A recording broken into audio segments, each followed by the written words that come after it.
Shalom jemaat yang terkasih dalam Tuhan. Shalom. Apa kabar saudara? Saya percaya kita semua ada dalam penyertaan Tuhan yang sempurna. Amin saudara. Pada hari ini ya saudara, kita akan memulai ibadah kita. Mari kita persiapkan hati, persiapkan tempat yang terbaik untuk kita kasih yang terbaik bagi Tuhan. Mari saya ajak kita semua untuk bersatu hati di dalam doa. Terima kasih Tuhan Yesus.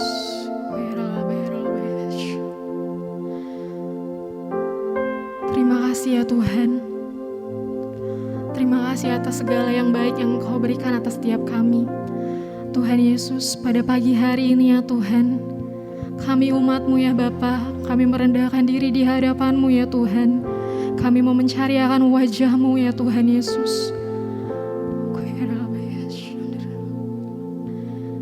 Tuhan, kami mengundang Engkau untuk hadir Tuhan di tengah-tengah kami.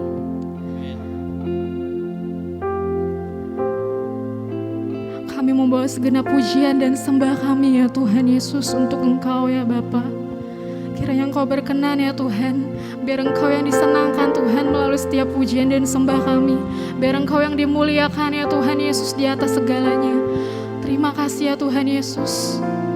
Kami materaikan ibadah ini Tuhan, hanya di dalam nama-Mu Yesus Kristus. Haleluya, haleluya. Mari saudara, lebih lagi kita siapkan hati kita. Kita arahkan pandangan kita untuk lebih fokus pada Tuhan Yesus. Mari bawa segenap kehidupan-Mu sebagai persembahan-Mu yang hidup kepada Tuhan.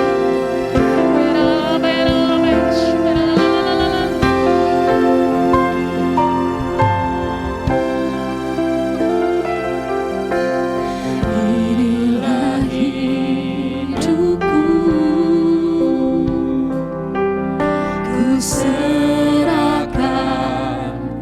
kepada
percaya kami taruh harap kami.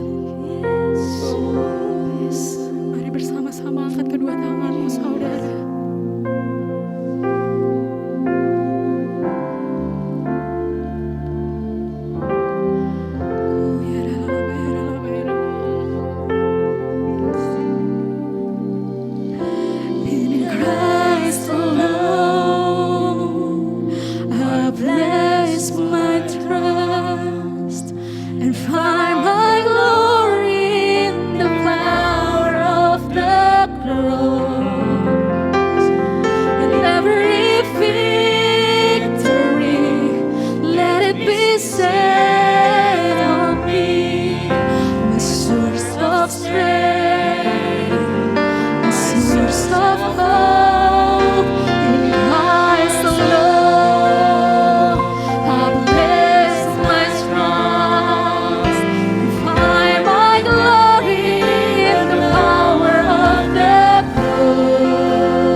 Puji nama Tuhan, mari lebih lagi saudara, kita mau memuji Tuhan kita. Kasih yang terbaik untuk Tuhan Yesus.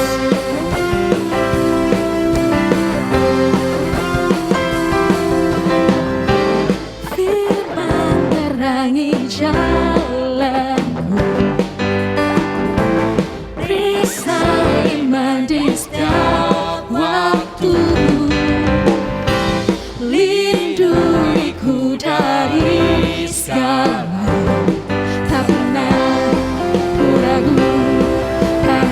Bersamaku setia menjaga dalam kuasa mulia, hanya di dalam namanya Yesus dan sumber pengharapan di sepanjang hidupku, hanya di dalam kuasa-Nya pasti tersedia kemenangan bagiku selama-lamanya. Mari bersama bersorak-sorai untuk Tuhan Yesus.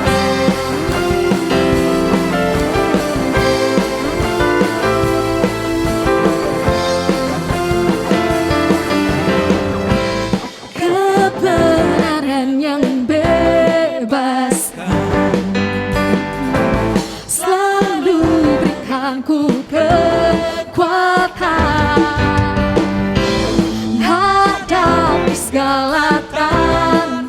Sama-sama katakan, tak pernah ku ragu karena Dia bersamaku, setia menjaga dengan kuasa mulia, hanya di dalam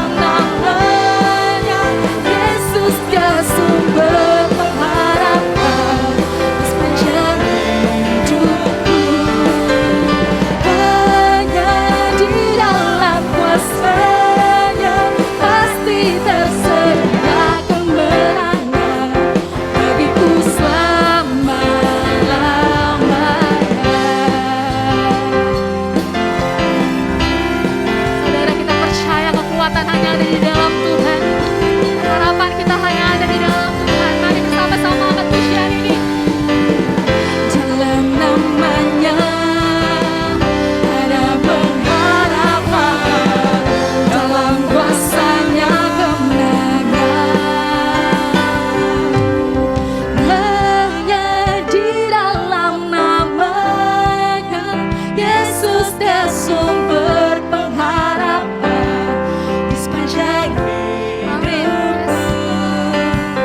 Hanya di dalam kuasanya pasti tersedia kemenangan bagiku selamanya. Hanya di dalam namanya Yesus dia sumber pengharapan sepanjang hidupku. Hanya di dalam kuasanya pasti tersedia kemenangan bagiku selama-lamanya.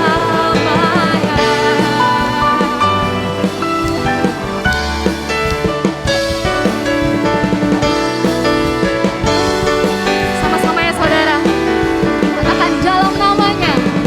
Dalam namanya ada pengharapan, dalam kuasanya kemenangan. Haleluya.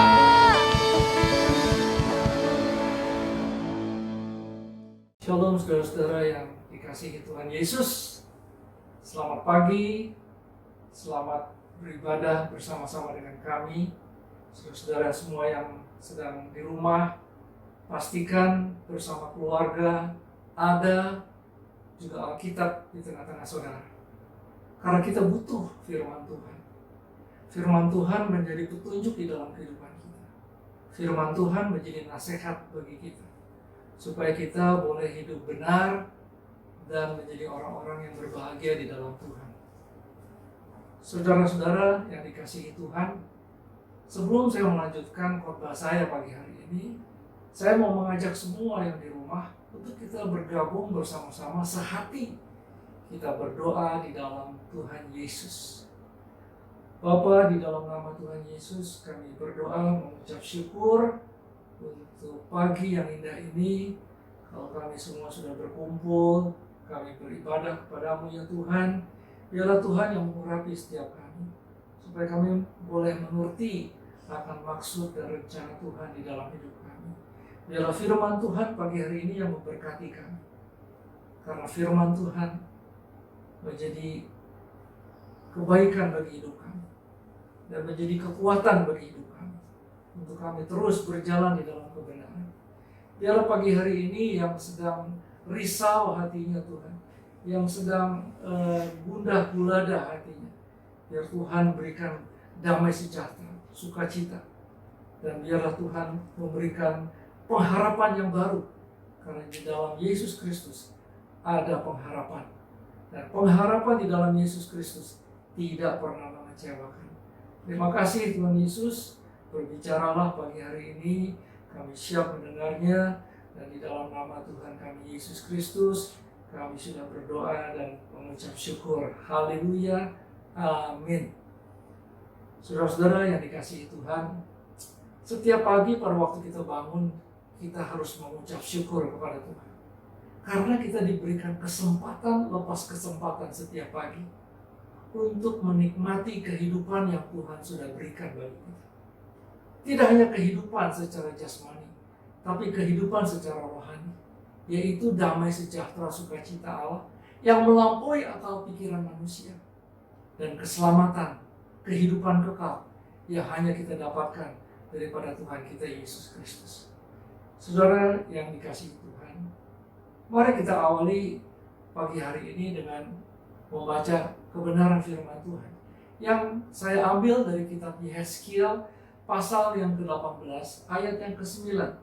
Demikianlah firman Tuhan. Hidup menurut ketetapanku dan tetap mengikuti peraturanku dengan berlaku setia, ialah orang benar, dan ia pasti hidup. Demikianlah firman Tuhan Allah. Saudara-saudara, firman Tuhan mengatakan, setiap orang yang hidup menuruti ketetapanku. Ketetapanku di sini maksudnya ketetapan Tuhan. Dan tetap mengikuti peraturanku dengan setia, ialah orang benar. Kalau pagi hari ini saudara mengikuti kebenaran firman Tuhan yang mengajarkan kepada kita untuk kita menuruti ketetapan Tuhan dan dengan setia, dengan tetap mengikuti peraturan Tuhan, maka saudara dan saya akan dikatakan orang yang benar. Dan tidak hanya orang yang benar, tetapi firman Tuhan juga mengatakan, dan ia pasti hidup. Demikianlah firman Tuhan Allah, bahwa saudara dan saya akan menikmati kehidupan ini. Dan itu adalah janji Tuhan. Saudara, firman Tuhan adalah janji Tuhan. Firman Tuhan adalah ketetapan Tuhan. Firman Tuhan adalah peraturan Tuhan. Firman Tuhan adalah nasihat Tuhan. Firman Tuhan adalah keadilan Tuhan. Firman Tuhan adalah ajaran daripada Tuhan. Dan firman Tuhan adalah teguran Tuhan. Saudara, saya percaya bahwa firman Tuhan adalah baik bagi kita. Firman Tuhan adalah untuk kita berjalan di dalam kehidupan. Kehidupan yang seturut dengan kehendak Tuhan. Saya percaya bahwa firman Tuhan di dalam kitab 2 Timotius 3 ayat yang ke-16 berkata, karena itu, firman Tuhan berkata, karena itu segala tulisan yang diilhamkan Allah bermanfaat untuk mengajar, untuk menyatakan kesalahan, untuk memperbaiki kelakuan, dan untuk mendidik orang di dalam kebenaran. Tidak ada jalan lain. Kalau saudara dan saya sudah menjadi milik Kristus, kita harus mengikuti tuntunan firman Tuhan dalam hidup kita. Karena semuanya ada di dalam firman Tuhan. Firman Tuhan untuk mengajar kita. Firman Tuhan untuk mendidik kita. Firman Tuhan untuk menyatakan kesalahan kita. Dan firman Tuhan untuk mengoreksi kehidupan kita. Dan firman Tuhan untuk memperbaiki kehidupan kita. Dan supaya saudara dan saya menjadi orang-orang yang hidupnya benar di mata Tuhan. Saya percaya semua kita mau untuk menjadi orang-orang yang benar hidupnya di mata Tuhan. Karena itu adalah orang-orang yang hidupnya pasti berbahagia. Saudara, kalau tidak salah, di minggu ketiga di bulan Juli, atau tepatnya di sekitar tanggal 18 Juli, saya telah mengupas firman Tuhan dari kitab Amsal pasal yang ke-6 ayat yang ke-17 sampai yang ke-19. Saya baru mengupas ada 3 daripada 7 hal yang dibenci oleh Tuhan. Dan pagi hari ini saya akan melanjutkan.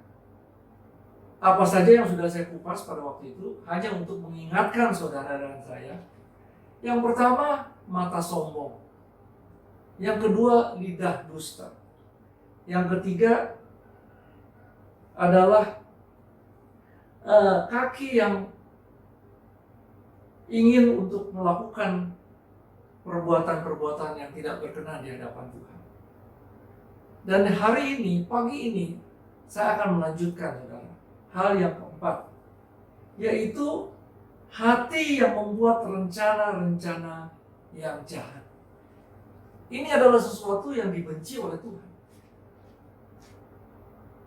Kalau saudara tidak mau dibenci oleh Tuhan, jangan mempunyai hati yang membuat rencana-rencana yang jahat. Karena ini adalah sesuatu yang dibenci oleh Tuhan. Saudara, kita harus mempunyai hati yang selalu diperbaharui. Dan saya percaya bahwa firman Tuhan yang dapat memperbaharui hati kita. Dan Roh Kudus yang ada di dalam kehidupan kita, yang akan terus mengajar kita untuk kita mempunyai hati yang bijaksana, mempunyai kerendahan hati, mempunyai hati yang selalu mengikuti kehendak Tuhan. Di dalam Alkitab dijelaskan juga bahwa manusia ini pada awalnya mempunyai hati yang tidak benar. Tetapi pada waktu kita sudah menerima Yesus sebagai Tuhan dan Juru Selamat, hati kita diperbarui oleh Tuhan. Bahkan Tuhan memberikan hati kita yang baru. Hati yang mau ditegur oleh Tuhan. Hati yang mau diajar oleh Tuhan. Dan hati yang mau diproses oleh Tuhan. Sehingga hati kita menjadi hati yang seturut dengan kehendak Tuhan.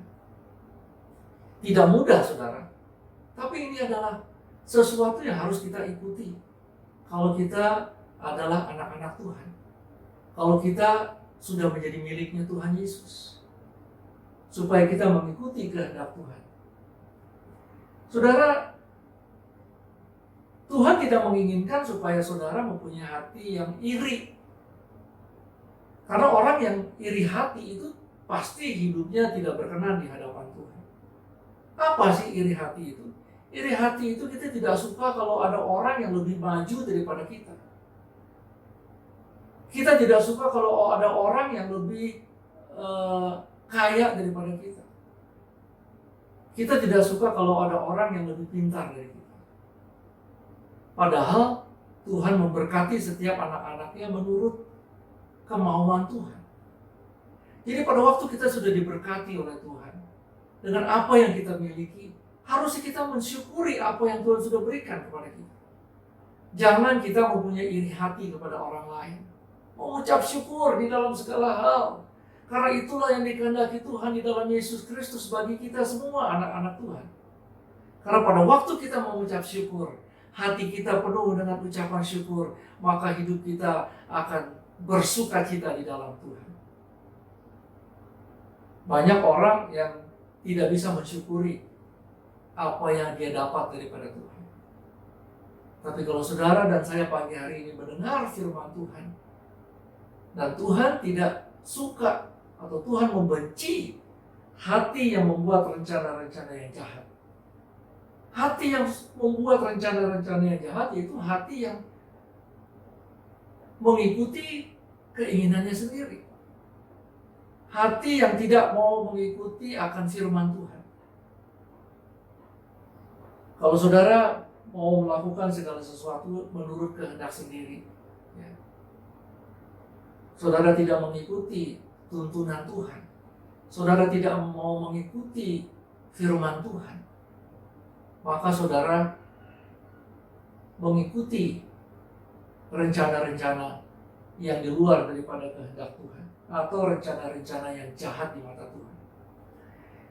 Saudara, di dalam kitab Amsal pasal yang keempat ayat yang ke-23, firman Tuhan mengatakan, bahkan dia mengingatkan kepada kita supaya jagalah hatimu dengan segala kewaspadaan, karena dari situlah terpancar kehidupan. Firman Tuhan bilang, jagalah hatimu dengan segala kewaspadaan, karena dari situlah terpancar kehidupan. Di dalam kitab bahasa Inggris, saya ambil dari kitab bahasa Inggris Amplified Bible, Proverb pasal yang keempat ayat yang ke-23 berbunyi demikian. Watch over your heart with all diligence, for from it flow the springs of life. Atau di dalam bahasa Indonesia, jagalah hatimu dengan segala kewaspadaan, karena darinya mengalir mata air kehidupan. Jadi kita harus menjaga hati kita dengan segala kewaspadaan. Dengan segala kewaspadaan itu berarti dengan benar-benar kita jaga hati kita. Kita menjaga hati kita dengan segala usaha kita. Tentunya dengan pertolongan Roh Kudus. Ya. Karena kalau kita tidak menjaga hati kita, maka hati kita ini akan tercemar.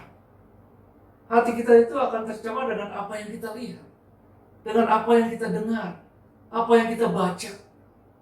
Oleh karena itu, kita harus menjaga hati kita dengan segala kewaspadaan. Karena dari situlah terpancar kehidupan. Jadi kalau hati kita dipenuhi dengan iri hati, maka yang keluar dari mulut kita adalah sungut-sungut, ketidakpuasan di dalam hidup kita. Selalu komplain, memperbandingkan orang lain dengan kehidupan kita. Dan kita tidak merasa puas di dalam kehidupan kita, walaupun kita sudah hidup berkelimpahan dengan berkat Tuhan, dengan perlindungan Tuhan. Karena hati kita dipenuhi oleh iri hati. Kita harus selalu waspada supaya hati kita dibentengi oleh firman Tuhan. Dan hati kita tidak menjadi pabrik penghasil kejahatan. Oleh karena itu kita harus menjaga hati kita. Dan kita harus minta supaya Tuhan membentengi hati kita dengan kebenaran firman Tuhan. Karena hanya firman Tuhan yang sanggup membentengi hati kita. Dan firman Tuhan yang sanggup menuntun langkah kita. Supaya kita tidak menyimpang ke kanan dan ke kiri. Tapi kita akan terus berjalan di dalam kehendak Tuhan. Di dalam kitab Mazmur pasal yang ke-119 ayat yang ke-11, firman Tuhan berkata, dalam hatiku aku menyimpan janjimu, supaya aku jangan berdosa terhadap engkau. Saudara, kita harus terus setiap hari, setiap waktu membaca firman Tuhan, merenungkan firman Tuhan siang dan malam, dan melakukan firman Tuhan. Bahkan kita harus menyimpan firman Tuhan di dalam hati kita, supaya kita jangan berdosa terhadap Tuhan. Supaya hati kita tidak menuntun kita untuk kita melakukan hal-hal yang jahat di mata Tuhan. Penuhi hati saudara dengan kebenaran firman Tuhan. Jangan saudara penuhi hati saudara dengan hal-hal yang bersifat sementara. Atau dengan hal-hal yang tidak penting di dalam kehidupan saudara. Tapi marilah kita penuhi hati kita dengan kebenaran firman Tuhan. Oleh karena itu, kita harus terus membaca firman Tuhan, belajar firman Tuhan. Karena bagi kita tidak ada habisnya kalau kita masih diberikan kesempatan untuk hidup. Kita diberikan kesempatan untuk terus menggali firman Tuhan. Kita diberikan kesempatan untuk belajar firman Tuhan. Saudara yang dikasihi Tuhan, di dalam kitab Yakobus pasal yang pertama ayat yang ke-21, firman Tuhan berkata, sebab itu buanglah segala sesuatu yang kotor dan kejahatan yang begitu banyak itu, dan terimalah dengan lemah lembut firman yang tertanam di dalam hatimu, yang berkuasa menyelamatkan jiwamu. Jadi hanya firman Tuhan dan Tuhan Yesus sendiri yang dapat menyelamatkan kehidupan saudara dan saya. Saudara, kita harus tahu bagaimana kita bisa menjaga hati kita supaya hati kita ini tidak tercemar oleh apa yang kita dengar, oleh apa yang kita lihat oleh mata kita, dan apa yang kita baca, ya. Karena semuanya itu bisa mempengaruhi hati kita. Yang pertama, kita harus menggunakan firman Tuhan sebagai perisai bagi hati kita, supaya hati kita tidak tercemar oleh dunia ini, supaya hati kita tidak tercemar dengan hal-hal yang berdosa, dengan hal-hal yang akan menuntun langkah kita kepada hal-hal yang berdosa. Yang kedua, kita harus minta dipenuhi oleh kuasa Roh Kudus. Biarlah Roh Kudus yang menuntun langkah hidup kita.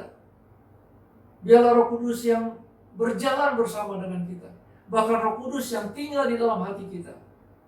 Dia akan menuntun langkah kita, supaya kita hidup mengasihi Tuhan Yesus, hidup menomorsatukan Tuhan, dan hidup menyenangkan hati Tuhan. Dan kita juga harus berhati-hati dengan apa yang kita lihat. Ya. Kita boleh nonton TV, tapi kita harus seleksi film-film apa yang Tuhan izinkan kita bisa nonton, dan ada film-film yang Roh Kudus mengatakan di dalam hati kita, oh ini film tidak bagus, film ini tidak akan membangkitkan iman saudara. Oleh karena itu, jangan kita teruskan. Jangan kita melihat film-film yang akan membuat iman kita menjadi lemah. Tapi kita bisa menyaksikan film-film rohani yang begitu banyak akhir-akhir ini di dunia perfilman. Karena banyak anak-anak Tuhan juga yang sudah masuk ke dalam dunia perfilman. Dan mereka membuat cipta-cipta Alkitab yang begitu bagus. Saudara-saudara, saya bersyukur pagi hari ini. Karena saudara diberikan kesempatan untuk bisa beribadah kepada Tuhan. Yang kedua, saudara, atau yang kelima di dalam 7 hal yang dibenci oleh Tuhan. Yang kelima adalah kaki yang segera lari menuju ke kejahatan. Kaki di sini berbicara tentang jalan hidup atau tujuan hidup kita. Jadi kalau jalan hidup kita itu tidak benar atau tujuan hidup kita menyimpang daripada rencana Tuhan, maka kita akan hidup dibenci oleh Tuhan. Karena kita tidak melakukan apa yang kehendak Tuhan. Orang yang hidupnya dikuasai oleh Roh Kudus dan firman Tuhan, ketika dia menghadapi permasalahan di dalam hidupnya, apa yang nomor satu dia lakukan? Yaitu dia mencari Tuhan, mencari kehendaknya terlebih dahulu dan kebenarannya.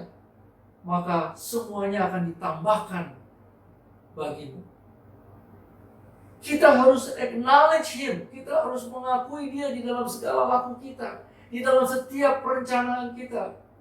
Supaya pada waktu kita menghadapi hambatan, pada waktu kita menghadapi persoalan, kita tidak lari kepada hal-hal duniawi. Kita tidak lari kepada orang-orang yang di luar Tuhan, yang tidak seiman dengan kita, sehingga kita minta pertolongan. Dan orang-orang dunia akan memberikan advice yang jauh daripada kehendak Tuhan. Oleh karena itu, kita harus dipenuhi oleh kebenaran firman Tuhan. Supaya di dalam kehidupan kita, walaupun kita tidak terlepas dari persoalan dalam hidup kita, tapi pada waktu kita diperhadapkan oleh persoalan atau masalah, kita ingat bahwa Tuhan Yesus adalah jalan, kebenaran, dan hidup. Dan tidak ada satu orang pun yang dapat datang kepada Bapa kalau tidak melalui Tuhan Yesus. Oleh karena itu, pada waktu kita lari kepada Dia, tangannya senantiasa terbuka bagi saudara dan saya. Dan Dia akan merangkul kita. Dan Dia akan memberikan jalan keluar. Supaya pada akhirnya kita lebih daripada pemenang. Apakah saudara mau menjadi orang-orang yang hidupnya lebih daripada pemenang? Oleh karena itu, kita harus banyak makan firman Tuhan. Supaya manusia rohani kita bertumbuh. Manusia rohani kita akan menjadi kuat. Supaya di dalam menghadapi rintangan di dalam hidup kita, kita tidak akan lari. Tetapi kita akan terus berjalan bersama Tuhan Yesus. Dengan pertolongan Roh Kudus-Nya, kita akan terus berjalan. Dan kita akan terus mencapai tujuan. Sesuai dengan panggilan Allah di dalam hidup kita. Saudara-saudara yang dikasihi Tuhan, di dalam kitab Matius 6 ayat 33 tadi saya sudah katakan bahwa firman Tuhan mengajarkan kepada kita supaya kita mencari dahulu kerajaan Allah dan kebenarannya, maka semuanya itu akan ditambahkan kepadamu. Jadi jangan cari manusia dulu, jangan cari pertolongan orang dunia dulu. Tidak ada satu persoalan pun yang terlalu besar bagi Tuhan, dan tidak ada satu hal pun yang terlalu sukar untuk Dia dapat lakukan. Oleh karena itu, kita harus menghampiri tahtanya dengan kerendahan hati, dengan ketulusan. Karena kita tahu kita tidak bisa berjalan sendiri. Kita butuh Tuhan Yesus. Kita butuh Roh Kudus di dalam kehidupan kita. Di dalam Amsal 3 ayat yang ke-6, firman Tuhan juga berkata, akuilah Dia dalam segala lakumu, maka Ia akan meluruskan jalanmu. Tuhan tidak pernah menjanjikan bahwa kita akan berjalan di dalam hal-hal yang lurus, di dalam hal yang bebas hambatan. Tetapi walaupun hambatan itu kita akan hadapi dan alami, Tuhan akan berjalan bersama dengan kita supaya kita pada akhirnya sanggup menghadapi hambatan, halangan, bahkan kita akan overcome it. Dan kita akan menjadi pemenang, bahkan lebih daripada pemenang. Karena Tuhan yang kita sembah adalah Tuhan yang luar biasa. Tuhan yang kita sembah adalah Tuhan yang ajaib, Tuhan yang hidup, Tuhan yang sanggup melakukan segala perkara. Dan Dia senantiasa menolong anak-anaknya yang hidupnya taat dan setia kepada firman Tuhan. Bahkan di dalam kitab Mazmur 37 ayat yang ke-23 dan ke-24, firman Tuhan mengatakan, Tuhan menetapkan langkah-langkah orang yang hidupnya berkenan kepadanya. Jadi saudara dan saya harus pastikan bahwa hidup kita ini berkenan kepada Tuhan. Kita ini tidak sempurna, tapi kita selalu disempurnakan oleh Tuhan Yesus. Roh Kudus yang akan memberikan pertolongan bagi kita, supaya pada akhirnya kita akan berjalan bersama dengan Dia. Maka sesuai dengan firman Tuhan di kitab Mazmur pasal yang ke-23, Tuhan menetapkan langkah-langkah orang yang hidupnya berkenan kepadanya. Jadi pada waktu kita berkenan hidup kita di hadapan Tuhan, maka Tuhan menuntun langkah-langkah saudara dan saya. Kita tidak bisa berjalan sendiri. Ingat di dalam perjanjian lama pada waktu Musa disuruh berjalan membawa orang Israel, apa yang Musa katakan kepada Tuhan? Aku tidak akan mau berjalan kalau Tuhan tidak menyertai aku. Berarti dia butuh Tuhan di dalam hidupnya. Dia tidak bisa berjalan sendiri. Begitu juga saudara dan saya. Kita tidak bisa berjalan sendiri. Oleh karena itu, kita butuh Tuhan Yesus. Bukan hanya pada waktu pandemik. Di dalam setiap waktu, kita butuh Tuhan Yesus. Karena Dia adalah kehidupan kita. Di dalam ayat yang ke-24 firman Tuhan berkata, apabila ia jatuh, tidaklah sampai tergeletak, sebab Tuhan menopang tangannya. Kita bisa saja jatuh, saudara dan saya bisa saja jatuh, tetapi tidak usah khawatir. Firman Tuhan sudah menjanjikan, apabila saudara dan saya jatuh, tidaklah sampai tergeletak. Berarti saudara dan saya tidak akan jatuh tergeletak. Ya, tidak sampai jatuh tergeletak. Sebab apa? Sebab Tuhan menopang tangannya. Berarti tangan Tuhan sudah siap untuk menopang saudara dan saya pada waktu kita jatuh. Supaya saudara dan saya tidak akan jatuh tergeletak. Itu hebatnya Tuhan kita, saudara. Itu luar biasanya Tuhan kita. Tuhan kita yang ajaib. Oleh karena itu, jangan kita meninggalkan Tuhan kita. Marilah setiap hari kita mendekatkan hati kita kepada Tuhan kita Yesus Kristus. Karena hanya Tuhan yang bisa menolong saudara dan saya di dalam segala situasi dan kondisi. Orang dunia boleh bilang, wah sekarang apa-apa sulit, sekarang apa-apa tidak mungkin.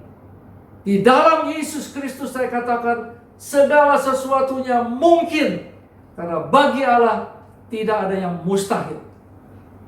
Oleh karena itu, marilah saudara-saudara yang mungkin hari-hari ini sudah jauh dari Tuhan, kembali, hampiri Tuhan kita Yesus Kristus.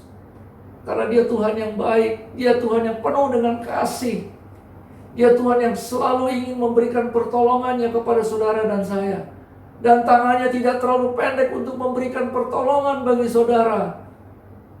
Oleh karena itu, mari kita hampiri tahtanya dengan kekudusan, dengan kerendahan hati kita. Karena kita butuh Tuhan Yesus. Lalu yang keenam, saudara, bahwa kita tidak boleh menjadi saksi dusta yang menyembur-nyemburkan kebohongan. Salah satu dari 10 perintah Allah yang harus dipenuhi oleh seluruh umat manusia adalah janganlah mengucapkan saksi dusta tentang sesamamu. Itulah firman Tuhan di dalam kitab Keluaran 20 ayat yang ke-16. Janganlah mengucapkan saksi dusta tentang sesamamu. Jadi Tuhan kita tidak menginginkan supaya saudara menjadi saksi dusta yang menyembur-nyemburkan kebohongan, yang hidupnya hanya menggosip, yang hidupnya hanya membuat fitnah, dan hidupnya hanya menjadi saksi dusta yang menyembur-nyemburkan atau mengeluarkan kebohongan-kebohongan. Tidak ada kebenaran sama sekali di dalam mulutnya. Tidak ada kebenaran yang diucapkan. Seperti racun bagi persekutuan maupun keluarga maupun sesama umat Tuhan di dalam gereja. Kita tidak boleh menjadi saksi dusta yang menyembur-nyemburkan kebohongan.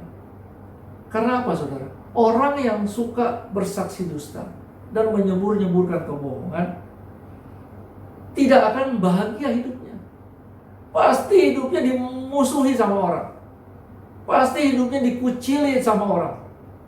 Karena tidak ada orang yang suka dengan orang yang suka berbohong.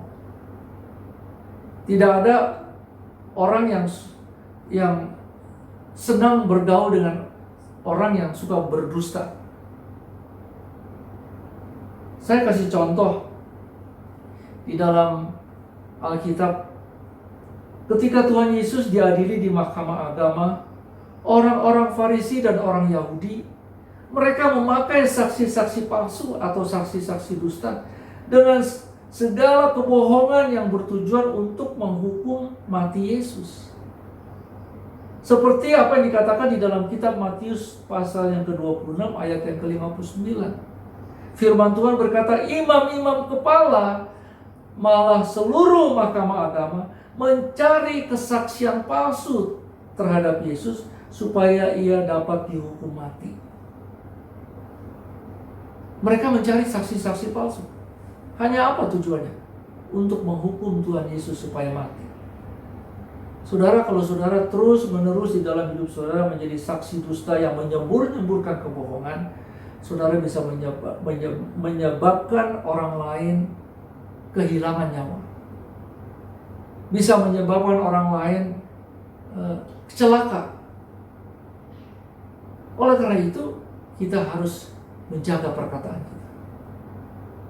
Kita harus minta Roh Kudus untuk menjaga mulut kita, supaya kita tidak berkata-kata dusta.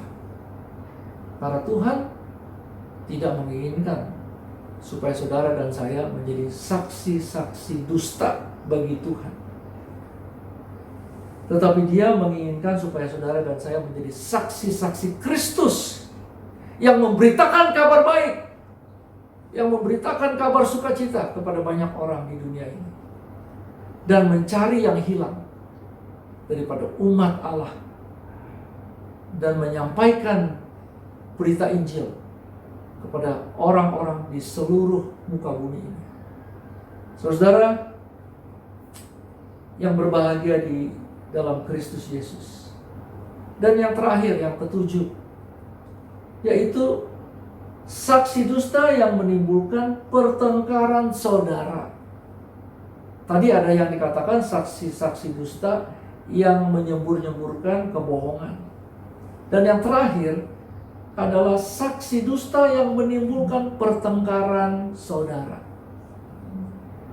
Keributan atau pertengkaran antar saudara kandung, saudara seiman, atau antar jemaat bisa terjadi karena ada saksi dusta atau gosip. Apa sih gosip, saudara?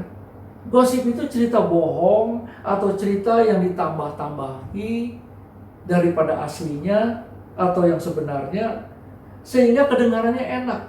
Tapi bisa juga ini menyebabkan satu keributan atau suatu persoalan antara orang ketiga dan orang yang lain, sehingga orang lain itu bisa menjadi ribut.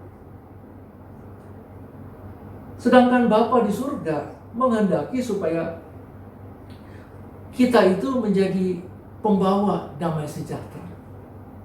Kalau saudara menjadi pemberita Injil, kalau saudara menjadi saksi Kristus, saudara akan membawa damai sejahtera kepada orang-orang yang sedang bertengkar.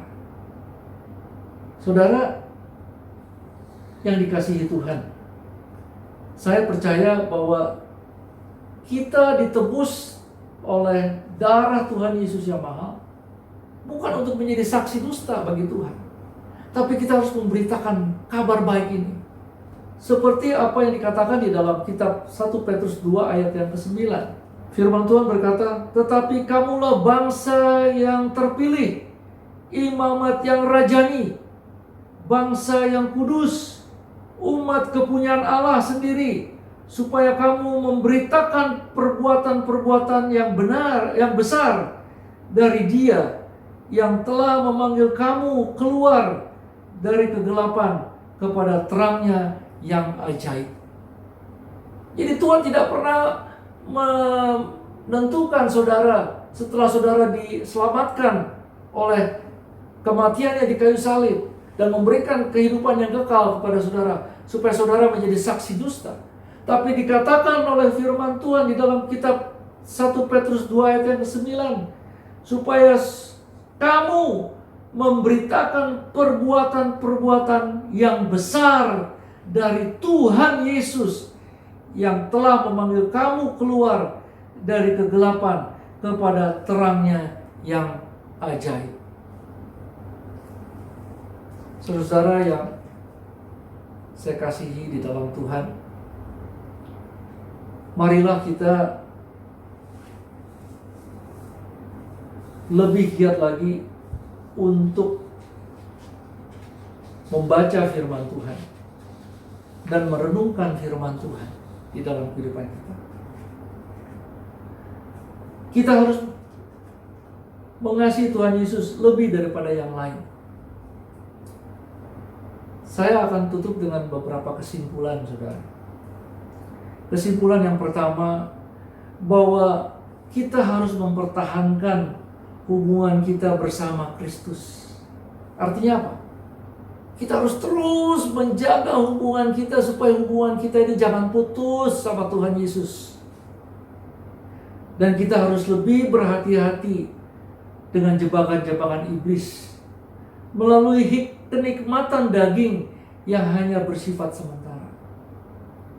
Oleh karena itu, kita harus mempertahankan, menjaganya dengan segenap hati, supaya hubungan intim kita dengan Tuhan tidak terputus dan tidak tercemari oleh tawaran-tawaran dunia ini yang hanya memberikan kenikmatan sementara bagi saudara dan saya. Jangan, saudara.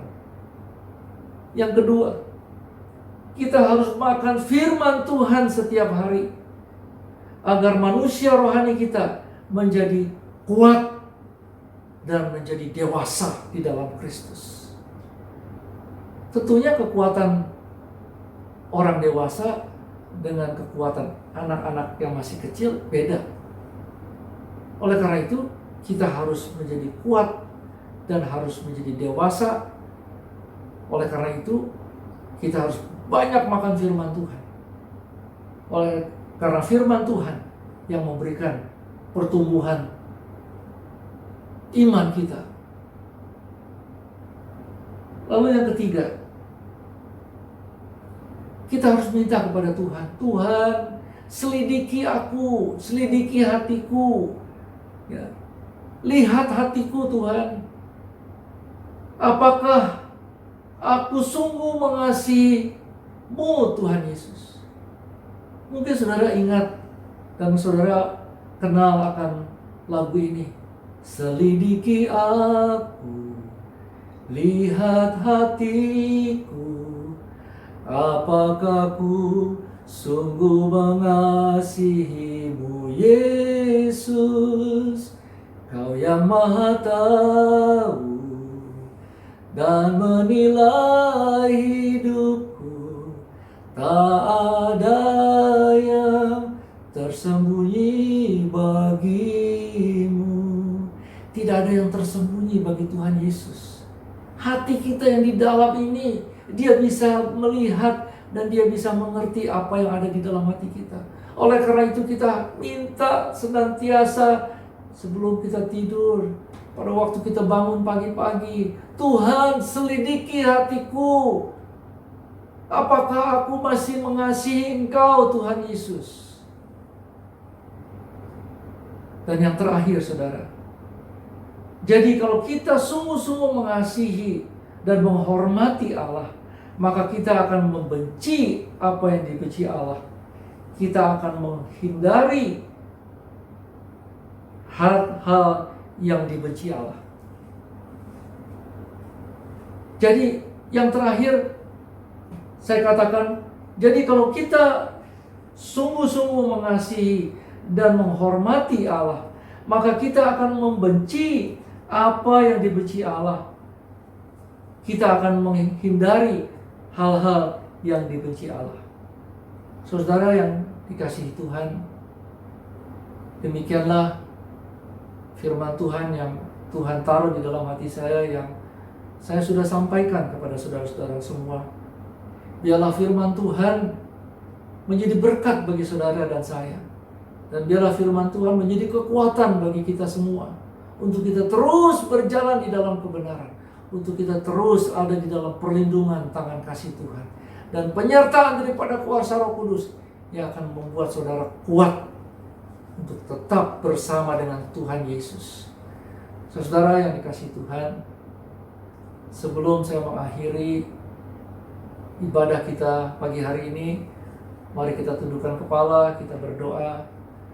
Bapa, di dalam nama Tuhan Yesus Kristus, kami mengucap syukur untuk pagi hari yang indah ini, kalau kami sudah diberkati oleh kebenaran firman Tuhan. Kami berdoa ya Tuhan pagi hari ini, untuk saudara-saudara kami yang mungkin sedang letih, lesu, dan berbeban berat. Biarlah Tuhan pada waktu Dia menghampiri tahta-Mu dengan kerendahan hati, dengan kekudusan, Tuhan memberikan pertolongan apa yang dibutuhkan. Kami mau berdoa untuk saudara-saudara kami yang sedang mengalami COVID-19, yang mengalami positif. Biar Tuhan memberikan kekuatan, biar Tuhan memberikan damai sejahtera, supaya mereka dengan iman dan percaya bahwa Tuhan Yesus sudah menyembuhkan dengan bilur-bilurnya di kayu salib. Terima kasih Tuhan Yesus, karena Tuhan Yesus lebih berkuasa dari segala COVID-19. Dan di dalam nama Tuhan Yesus Kristus, semua yang kena COVID-19, yang mengalami positif, sembuh di dalam nama Tuhan Yesus Kristus. Dan kami berdoa untuk saudara-saudara kami yang sedang memerlukan pekerjaan, biar Tuhan buka jalan, supaya setiap saudara-saudara yang memerlukan pekerjaan mendapatkan pekerjaan yang terbaik, karena Tuhan yang memelihara hidup kami. Terima kasih Tuhan Yesus, terima kasih Roh Kudus. Saudara yang dikasihi Tuhan, mari kita angkat tangan kita dan terimalah berkat damai sejahtera, sukacita daripada Allah Bapa yang Maha Kuasa, kasih yang melimpah daripada Tuhan kita Yesus Kristus, persekutuan yang indah dan manis oleh Roh Kudus, mulai pagi hari ini sampai Maranatha, bahkan sampai selama-lamanya. Mari jemaat di rumah yang sudah menerima berkat Tuhan, katakan amin. Tuhan Yesus memberkati. Hanya di dalam namanya Yesus